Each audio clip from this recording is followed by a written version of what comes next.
Hey guys, welcome back to Let's Play Gothic. In the last episode, man, he got the Ureed seal. I think.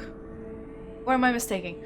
Well, anyway, basically, we got the Ureed seal, got the armor, came back down to the temple, we met Zardus again. He had the message about what he figured out about the Sleeper and how to defeat him specifically. And then he passed out because he's not protected against the Sleeper's magic as much as man is. So he's kind of sleeping in there himself. And we are in the inner temple of the Sleeper. I'm just looting stuff, pretty much. So let's see where this is gonna go. And I assume this is gonna be the final showdown of the episode.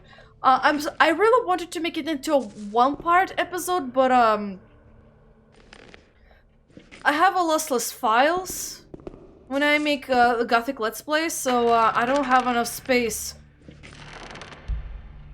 to extend the episode, so I needed to finish the previous one, go back and put them elsewhere so that I can actually finish recording.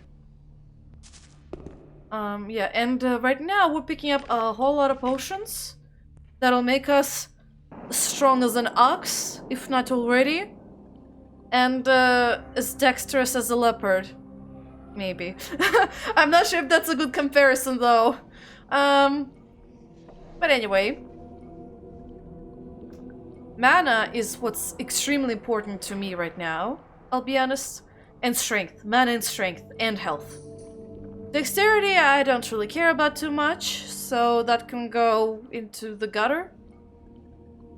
But everything else is nice.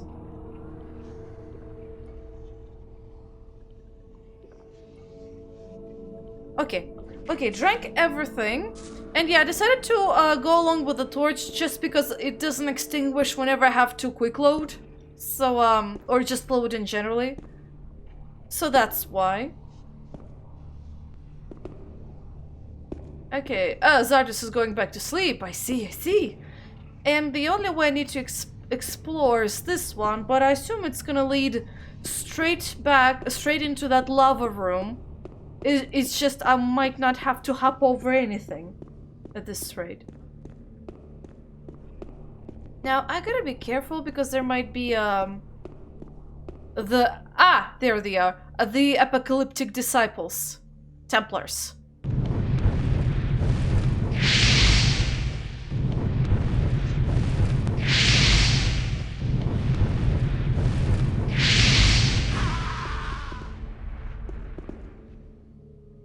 Yeah. From a distance, I'm pretty good at destroying them, but from a close-up, not so sure. Yeah, it does lead into the lava room. I think. Yep, it does. Good for me, then. But I gotta be careful, because, last time I dropped into the crack. So, I better not do that again. Oh, so it doesn't matter which side I approach from, I think. I'll have to hop over all of them anyway. Oh, that sucks. Well, this is the inner sanctum over there. So might as well save. And see what's what around here. Oh, weird graphical glitch. Ah! Yep, it is this inner sanctum. I can see through the cracks. Okay. This might be quicker than I thought. Ooh.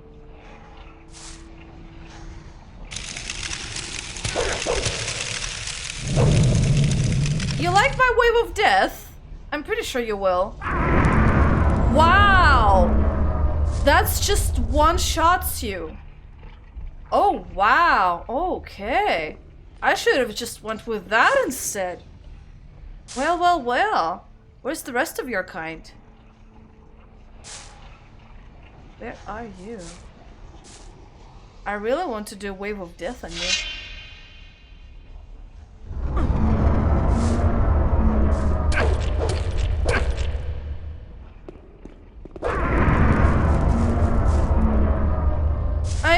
some hits on me, but you know what? It's not quite as dangerous as anything else could be. So let me drink a bunch of potions. And let's see whom I can get rid of safely. Because I think there was a trick to doing this. Because I think he might fall asleep if he comes too close.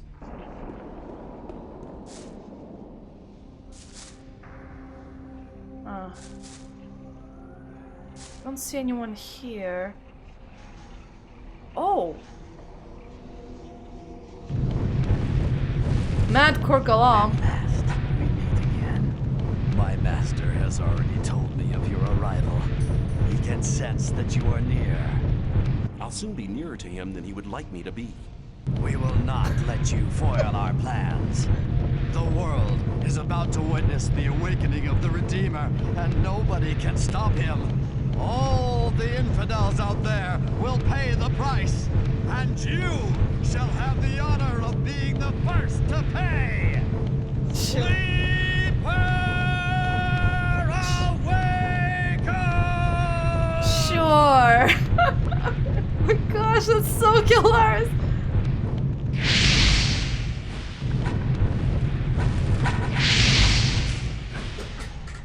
Okay, first of all, let's get out of here.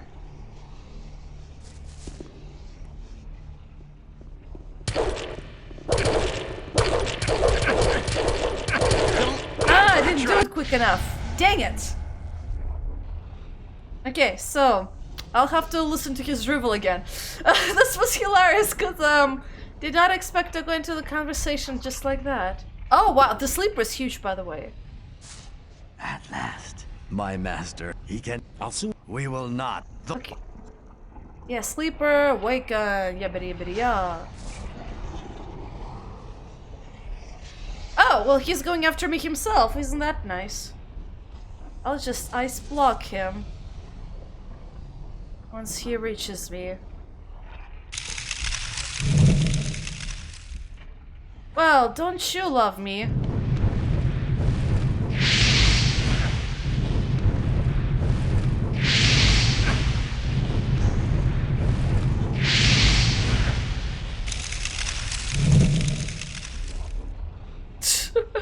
Oh, this is a little too easy to get rid of the mage among everyone else.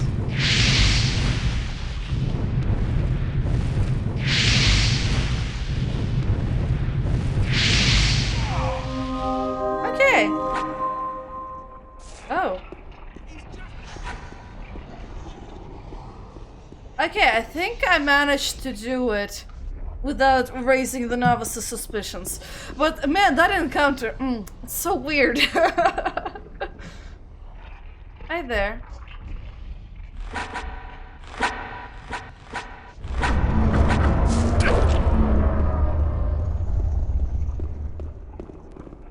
Well there. Well then, why don't you follow me out of here? Oh, right, they're idiots. They cannot go between the cracks.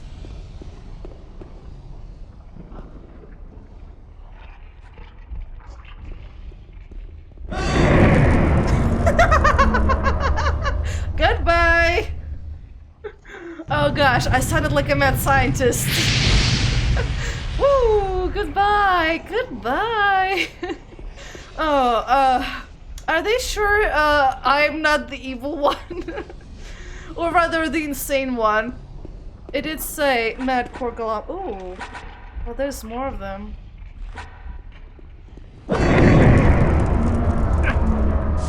Ooh. The sleeper doesn't like me, apparently. He shoots fireballs at me. Huh. Well, apparently the sleeper can shoot fireballs at me. But man, he's ginormous. I have to be quick about it. Okay, come on, dude. Stop glitching. At least Korgalam's dead. I don't see any point in looting his body, to be honest. I mean, is there a point, really? This is a complete end game. Ever.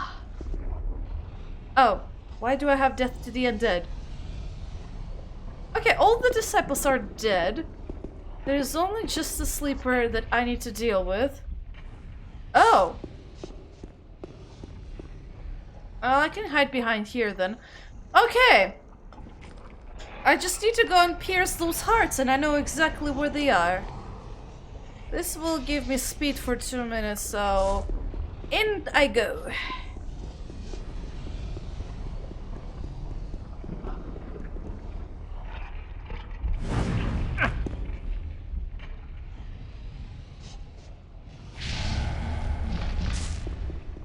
Ooh.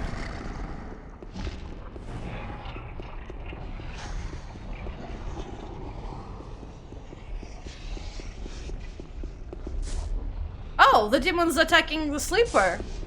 Not sure how. Oh, is that my demon?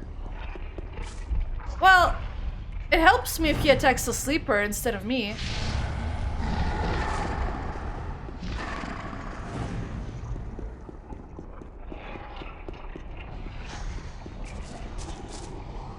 Nope, they're attacking me, alright. Ah! Stop, stop, stop! That was almost a perfect plan. Okay. That was almost a perfect plan. Okay, so instead of... okay, I know what I need to do. So, since he has demons, I'll just get confused when I summon my own. So instead, I can get a golem to help me. A bunch of them, actually. Ah. Thank you. He sees me, alright.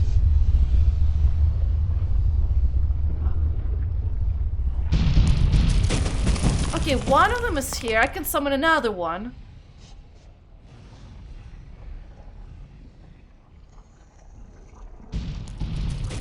Okay, cool. 2 might be enough. Heal. Because I'm an idiot. And speed potion. Okay, guys, you know what you need to do.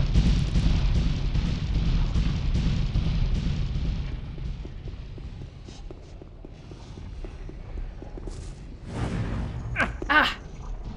Come on, you can do this.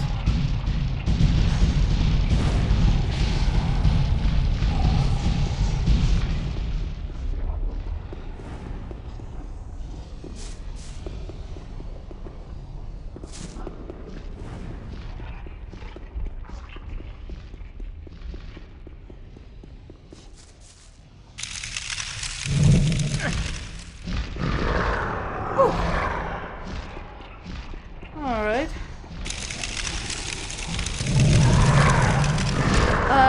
Doesn't work on him.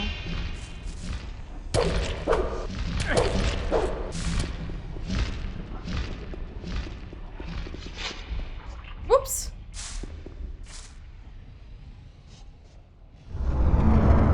Okay, can do this.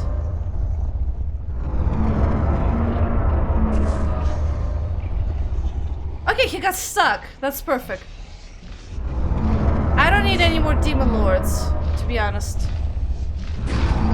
Okay, you just die. I guess I was just lucky that the demon lord went after the sleeper instead. Instead of mashing the sleeper. That was just some lucky streak. Aww. My golems are probably dead. Something tells me. Well, it's good that I drank a speed potion. Okay, so 1 heart is done. Couple more to go. Hello!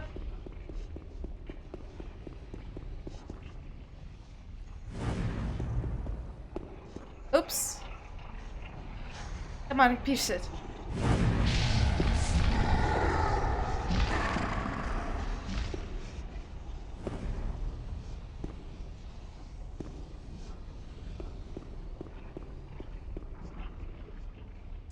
Okay, I was right. It's going after me.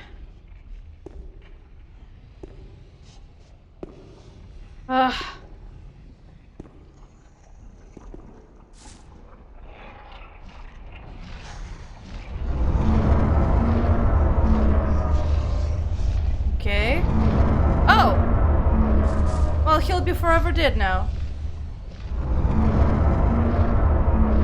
Cool, good to know he won't be able to get out. But you know what? That works for me. He fell. That's his own fault. Okay, so... I wonder, did only one demon get summoned? I think only one demon got summoned. So I should probably recuperate down here. Or rather, behind this column. I guess the best way to defeat the sleeper is to stack up on magic plus speed potions and make it quick. I'll take this one this time. Should be quick enough.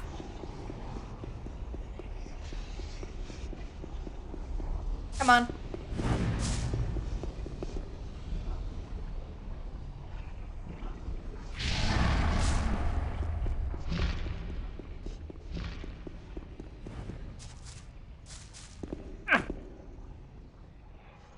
Oh, come on, come on. You can do this. Come on, get out of here, get out of here, get... Ah! Stupid demon! Brilliant. I shouldn't have waited for the demon, should have just ran. Or behind a column or something. I did not expect for the demon to, like...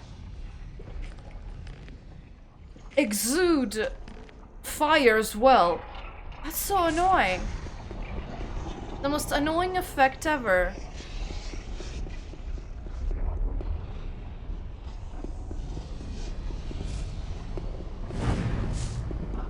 Ah! Bastard.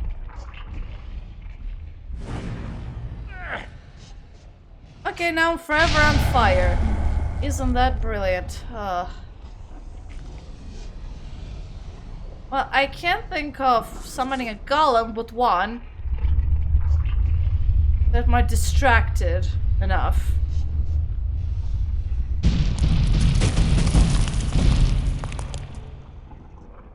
Right. Okay, let's do this again. Golem, come with me.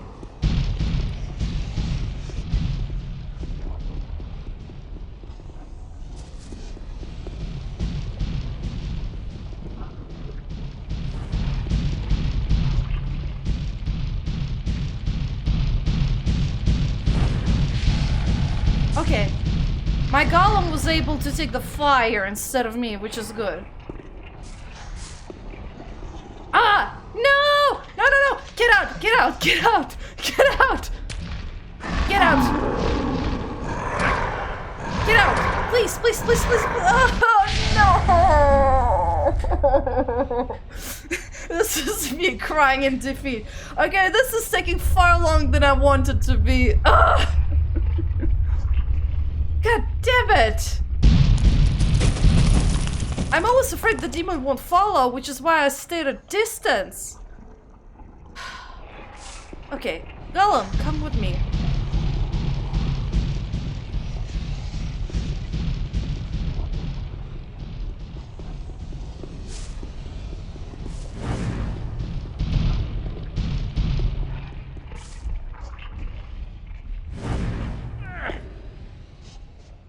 Okay, so this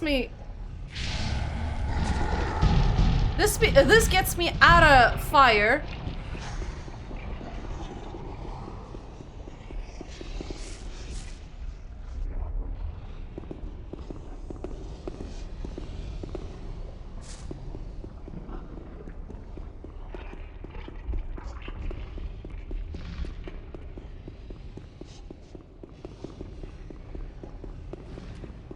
Oh, he's fighting each other. Hey.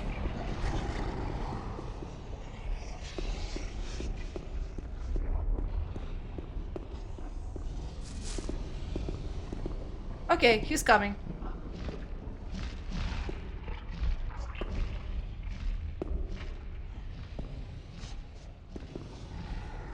Whew.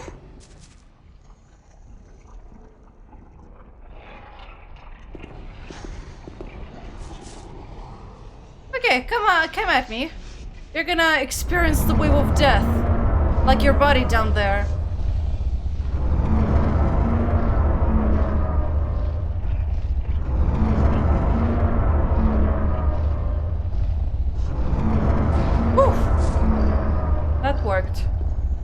least on you it did.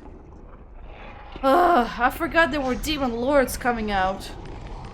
Maybe that's why they included the lava pit, so that you can trap them in there in case you can't handle it. Like, Cork alone is no problem. Everyone else, however, is a big problem. Mostly the demon lord and stupid sleeper. Okay, so my golem is dead. I better summon another one to get 2 more hearts.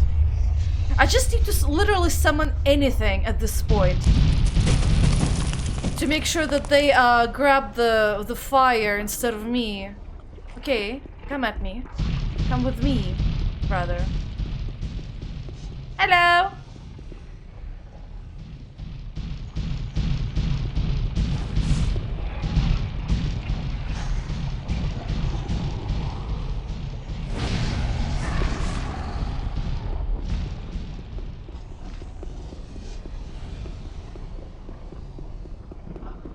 Okay, it's activated.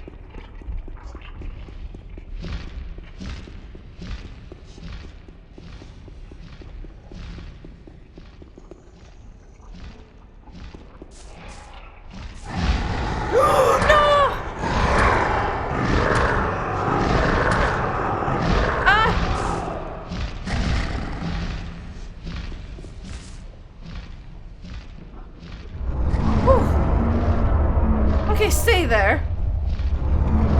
I did not expect him to get over it.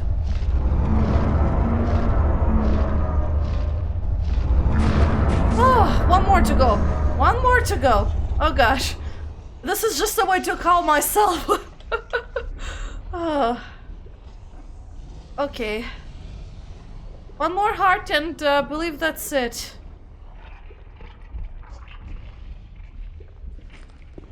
Oh.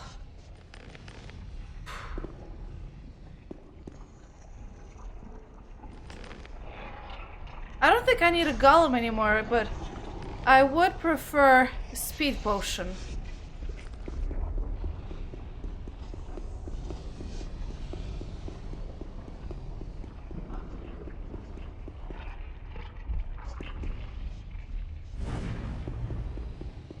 He just stands there silently and he's like, I'm too big for this. Come on, you can do this. Yes!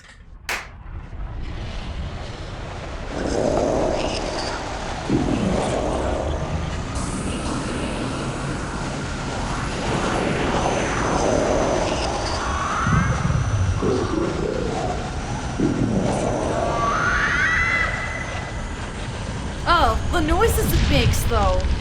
They're terrible.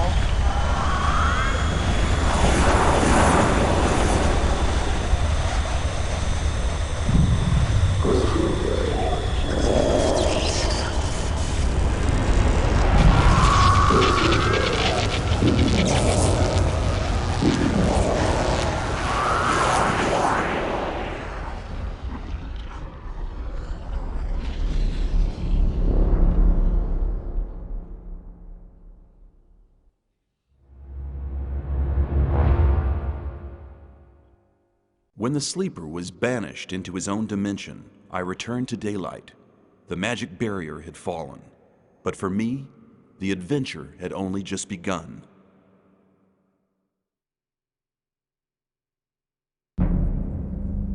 Oh, we finished it. Oh my gosh. Sorry, it's just, to me, it's like the sound of relief. Intense relief. It's like, that fight. I hate those demon lords. And the sleeper, man. You stupid fireball. Oh my gosh, I'm so happy we finished it. I'm so sorry. But, whew, we did it.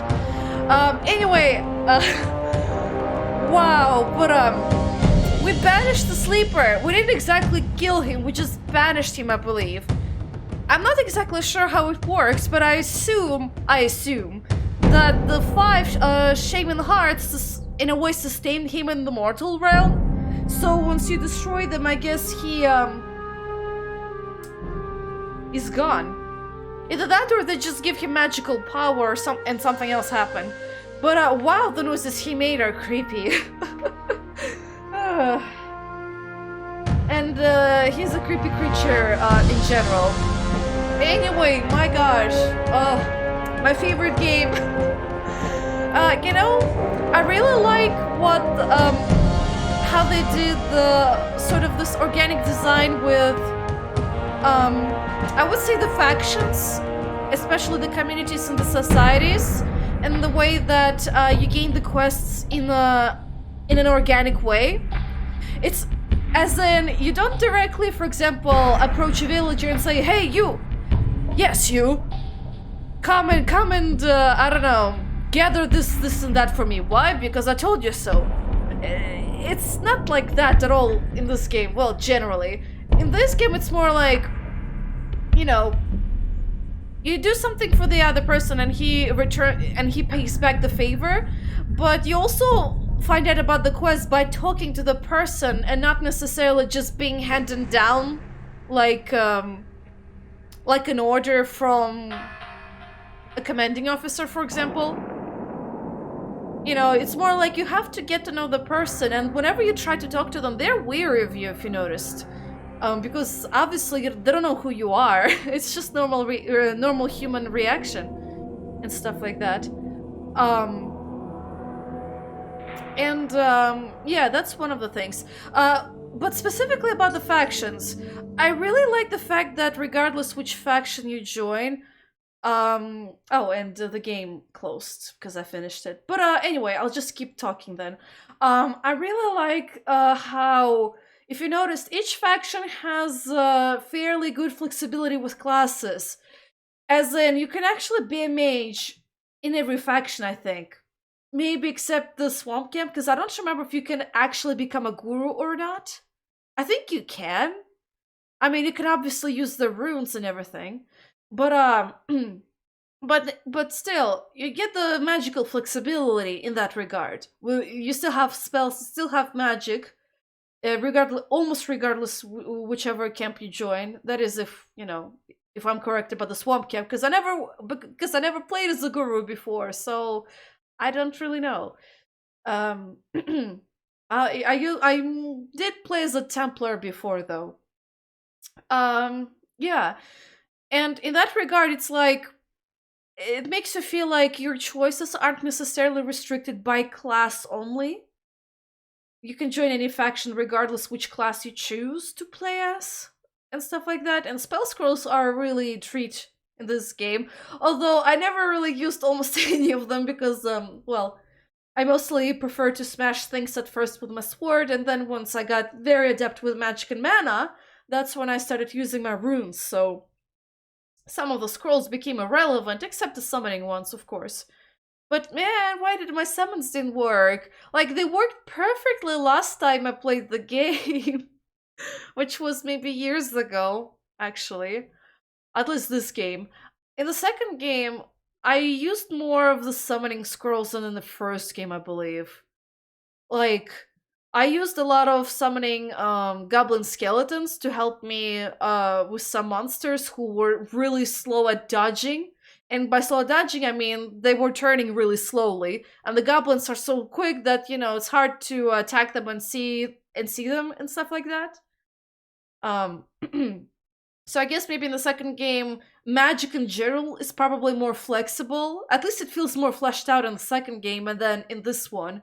In this one, the Fire Rain is way too slow to cast. In the second game, however, it's much faster to cast.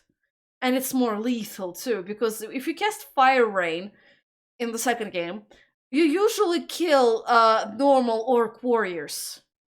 I believe they don't have scouts anymore in the second game. I kind of forgot. They have orc officers though, so which are much strong, or orc elite, I think, which are much stronger than the orc warriors. And the orc elites, you don't really see them in this game, but you know they're in the second game and stuff like that. And generally, the second game has like way more magical spells to use, especially if you play with the Knight of Raven add-on as opposed to without it. But but a lot of people say it's more difficult with the add-on, but for me personally, it feels the same. I mean, it feels exactly the same, you know, same difficulty combat, so I'm not really complaining about that. But anyway, so what was I saying? Yeah, I feel like Gothic 1, well, obviously it's the first game, so it would be a little more experimental, a little more, um, I would say not quite as fleshed out as fleshed out as the second game was, because the second game literally built off of most of the assets from the first game, except it also fleshed out and maybe and changed the gameplay slightly, not too much, but slightly. I feel like it's a bit better than the first, though, in that regard. But in terms of how you see everything else develop, maybe the first one was better. I don't know. Um, but yeah, it still remains one of my favorite games. Although I still think I prefer the second game a bit more than the first one. But the first one, I really love the concept that you are a convict and you're just thrown into this very harsh, very violent world that you don't really know much about. And because you're a new guy, right? Everyone treats you like, you know, like trash, essentially, basically. Like you're someone who can be kicked around or made forced to do things. Although in this game it's was a little bit of less forced to do, apart from paying or for protection in the old camp. It was more about doing quests for the sake of joining the camp so that you can actually be stronger enough or have enough rank so that you don't get pushed around. Basically for survivability, essentially, it comes down to that. And I really like how each camp was fleshed out completely, as in you clearly feel a sense in the old camp, for example, that the small people really get pushed around, um that there's a lot of thugs in there. I would say probably even more than the new camp, to be honest, even though everyone says the new camp is very harsh. It's the harshest camp of everyone. And I'm saying, are you kidding? I feel like the old camp is the harshest one of them all. In the new camp, it's like piece of cake to survive, practically. Just work for Lars and that's it, you're in. Basically, essentially. Lara sounds like a thug in this game, actually, but in the second game, he sounds like a really good friend, which is kind of weird, because there's a little bit of inconsistency with the voice acting, I guess, from game to game, in that regard. Specifically in terms of personality. In the German game, I'm pretty sure it's consistent. I haven't played both of them in German, because I can't read or understand German, unfortunately. So it's hard for me to tell, really. Although I do want to. Anyway, I also like the fact that the main story, more or less, evolves in an organic manner. Because at first your task is to survive by joining camp. Then, as part of the camp, you start doing, camp-specific missions assigned to you by the leader or some other head or leader within the camp. So, for example, as a new camp, in our case, right, they wanted us to know what happened with the Brotherhood, and that led to the development of the main quest, where, well, as stated in the beginning of the game, the main objective of the hero is to really find a way out of the barrier. He doesn't really want to feel trapped, or rather be trapped, remain trapped. So in that regard, it kind of explains why he would actually work for others, because he himself wants to get out, and stuff like that. And then it evolves from just, a simple task of awakening the sleeper towards finding out that, oh, hey, he's a demon, and he may be the one responsible for this, but not quite knowing if it's true or not. So he resorts instead to helping the water mages, which is also done, organically, by being sent to the new camp by Korengar, along with the almanac and the focus runes. And then the water mages take it from there and enlist our help, obviously. Mansa's help. And And from there, once man tries to reach the fire mages after collecting everything, we find out that they're dead, that they were killed, and so the plan will no longer be, feasible. It will no longer work. And because the water mages think that Zardos might help, he goes to Zardos, and Zardos prevents a completely new possibility, or, well, I would say choice of how he can get out of the barrier, perhaps, and that it all ties back to the sleeper. Although to be honest, I really forgot that Zardos is such a pushy guy. In the first game especially. In the second game, I feel like he's a little less pushy, but, kind of tries to tell, why are you still here? Like, in the first game, oh my gosh, he's so impatient. I mean, I understand why he would be, and it's probably because, he was trying to do whatever he can to do everything that's in his power before the sleeper awakens. Basically to, I guess, find the prophesized hero, or rather, the prophesized person who will defeat the sleeper by banishing him. What else? Well, yeah, in that regard, I like the main story. In the second game, it's a bit different, and I guess you'll find out when I'll try to do the Let's Play of the second game, though I'm not sure how it's gonna go. I already got a bunch of questions about that, actually, so I'll just answer them right in this video. So the way the situation is going is that I was trying to finish up the first game very quickly by recording it how I did before, which is basically making lossless videos each video weigh about 80 to 100 gigabytes. And yes, I'm not joking, gigabytes. That's mostly because my PC is not exactly powerful enough to do compressed video. It can't do compressed video with adventure games, which is why I choose to play some of my favorite ones, along with about, one big RPG game like Gothic, for example. And, I have other games in mind, like Vampire the Masquerade Bloodlines, which is also a really, really great classic. And also a favorite of mine. I also liked the Elder Scrolls Oblivion. Probably Oblivion more than Skyrim, to be honest, because with Skyrim it felt like the story was a little plain. But anyway, regardless that. So, and the issue is that because I record lossless, it apparently tends to degrade my SSD far quicker, because I keep writing onto the SSD and then deleting it. Because I compress the video after recording it using a software called Handbrake. So that's basically the situation there.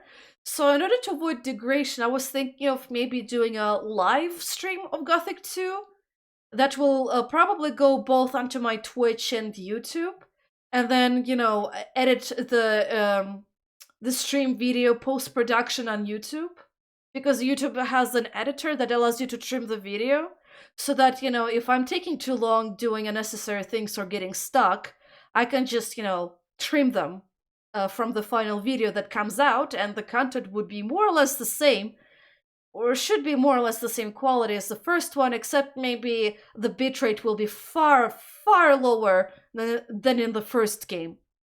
Actually, who knows really, but that's my estimated guess, and I have a Wi-Fi, so I don't know how that's gonna go.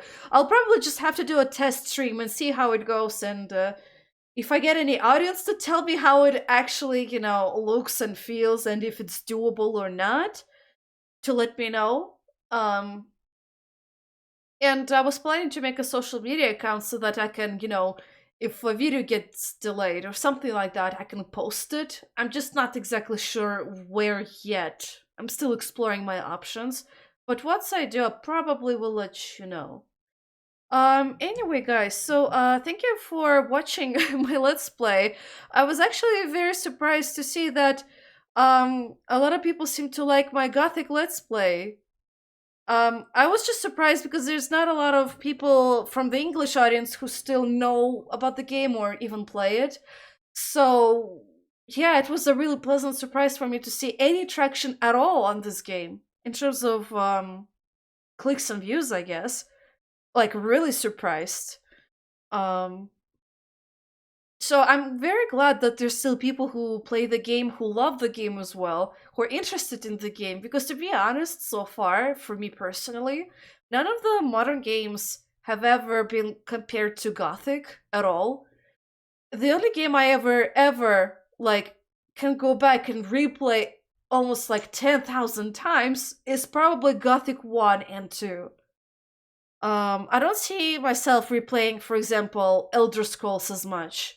Although I do occasionally get slightly nostalgic, so I go back in and, do my favorite sneaky class with conjuration and just snipe everyone from the shadows and be like, huh? What's hitting me? The air?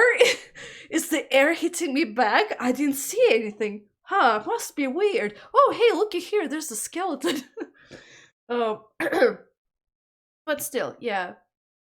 In terms of RPGs, I guess Gothic probably ruined me because no one, has surpassed the same expectation of gameplay quality, especially quest quality. Because to be honest, it's really it's mwah, it's perfect. It's perfect in the Gothic series for me. Well, the two games actually, because Gothic 3, I don't like it. I'll be honest. Something happened. I feel like maybe some of the teams, some of the original 3D artists or game designers from the first two games, maybe they left Piranha Bytes, which may explain why Gothic 3 is nothing like the first two Gothics. Some people seem to like it, while the others don't. For me, it's more of the no, because I think they tried a little too much to go into the open world trend. And to be honest, you have to plan out your resources strategically because you can make a great game using a small, compact world, and that will allow you to flesh out your gameplay and quests and the story far, far more rather than if you were to do an open world game but with barely any good content to support it. You know? At least that's what I think. Well, anyway, I guess we'll find out in the future if I will be able to do a let's play of the second game or not, because I'll have to try and see if defragmentation will work on the SSD. Anyway, thank you for watching, and I will see you in in the next game. Bye bye.